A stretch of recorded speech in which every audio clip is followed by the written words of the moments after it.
That's just not true. Of course it's true. Oh, hey, I didn't see you there. Stipalu and I were just having a discussion. Argument. Discussion on building styles. He feels as though I should only build heroes and not villains. Akoto has enough troubles without you injecting more chaos. Thursday? You're right, Frenic, I almost forgot. Today is Thursday. I need to introduce this week's 30-minute mock challenge. Allow me that honor. Greetings, spectators, to this foolhardy exercise in building. Watch as this sweaty humanoid recklessly builds half-finished eyesores unworthy of existence and hides behind the limitation of time. What kind of introduction is that? You didn't even mention racing against the clock. Who would want to watch me build after that? Exactly. Well, I think I'm getting better each time. I built you after all. Anyways, before us we have a bucket full of fan-chosen challenges. As if building anything in 30 minutes isn't hard enough, each challenge has been carefully selected to add an exhilarating twist to the task. Stay tuned for the winning fan challenge from last week's video and how you can suggest your ideas for 30-minute mocks. I'm pretty sure our dialogue has taken up enough time today, so let's go ahead and see what this week's challenge is. Today's challenge is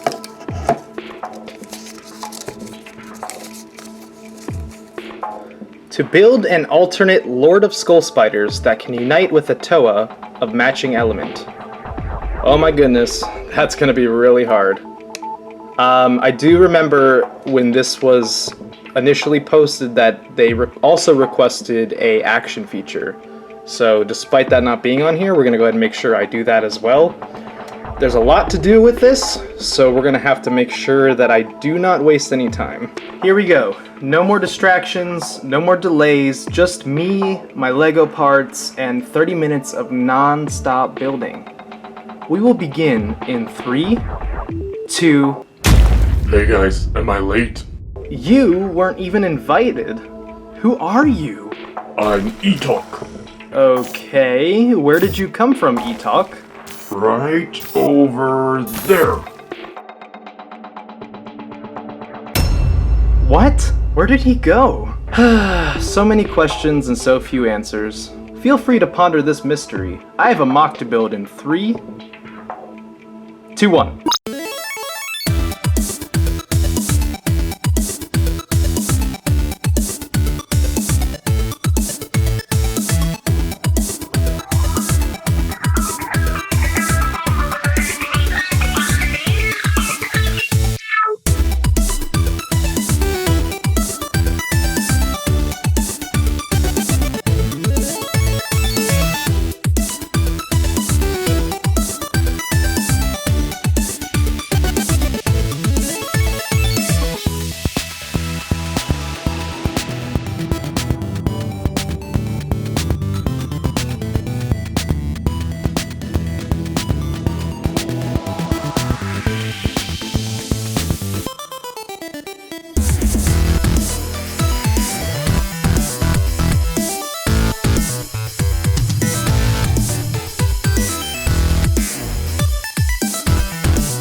all done. This is what I came up with. It's interesting. There were so many different aspects to this assignment challenge that it was really hard to come up with something that fit all that criteria and still looked good. We'll have to pull this into the studio and see if this actually does look good. I've been looking at it too long. It kind of looks terrible to me, and it probably is, but let's take a look. So this is the Baroness of the Skull Spiders.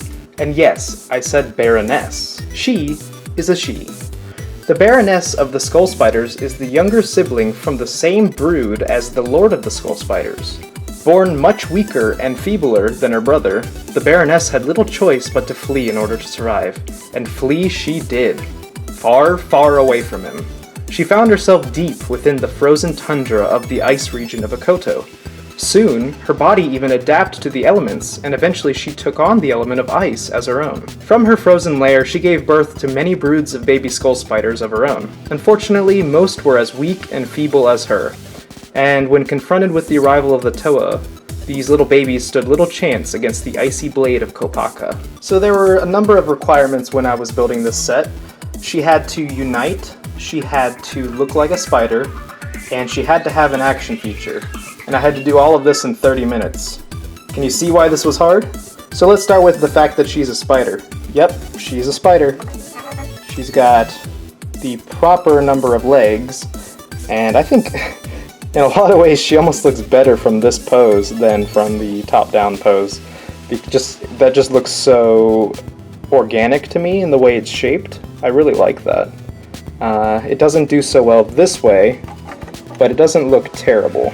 I kind of panicked in the beginning and went with something I'm familiar with, which is Terrak's action feature, which I've used to death now. I used it on Kier, my deer, as well as on my raptor, Rakar. But this is the actual Terrak mechanism, which only uses 2 gears instead of 3.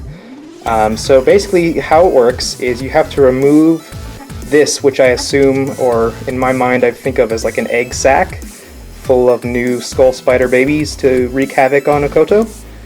And you pull that back, and that reveals these 2 Borak eyes, which you can simply grab, and it allows her to attack in that way. It looks really cool from certain angles too. While this action feature wasn't integrated as well as I would have liked, I think I did a fairly decent job. Even if you were to take this egg sac element off, you can still see that it's got some texturing in there, a lot of white is in there, so I think I did a pretty decent job. It could probably just look like this and be fine. While we're talking about the egg sac, I imagine that it would come down like so, and would just kind of allow for extra stability when she's attacking. Lastly, the Baroness had to unite. So, of course, she had to have a piece of unification. It's not good enough to just have the piece of unification. She actually had to have the capacity to attach to, in this case, Kopaka's back. So I had to leave these 2 pinholes open, which was a nightmare for me to try to remember how to do the action feature without using those 2 holes.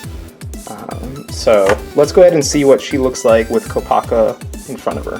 There appears to be some kind of block that isn't allowing me to fully connect these 2. Let's try to figure that out. I think it might be the second from the back arms.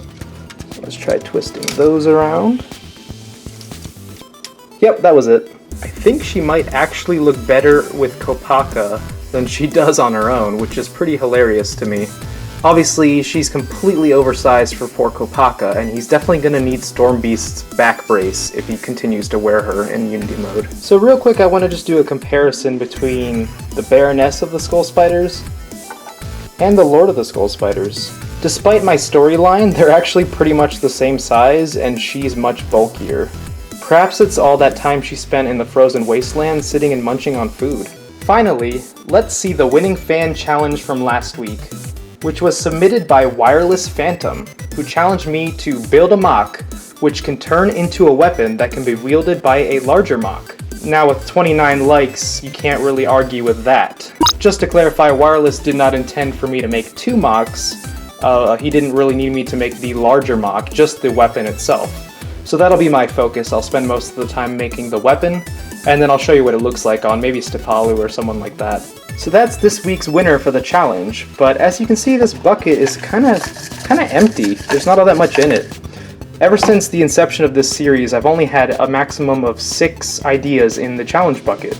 I'd like to change that. I'd like to reach into that bucket and feel hundreds of pieces of paper to choose from to make things more interesting and make it less likely for you to know what's coming up. That may be a long shot. I may not want to have that many, only because people want to see their ideas actually come out of the bucket.